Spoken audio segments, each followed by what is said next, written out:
Hello everyone, this is Erica from HLC Aluminum. Today we're gonna introduce you guys how to groove an aluminum composite panel with portable saw.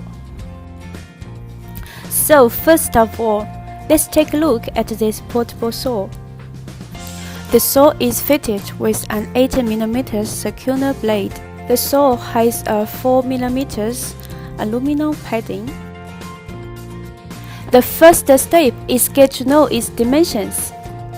Let's take an 8mm circular blade as an example. Use a tape measure to hold the blade. The distance to the edge of the pad is 3.8 cm.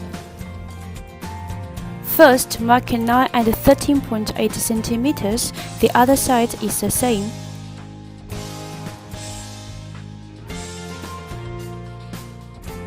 Hold the saw steady during the grooving process so that the mat board is always close to the buffer.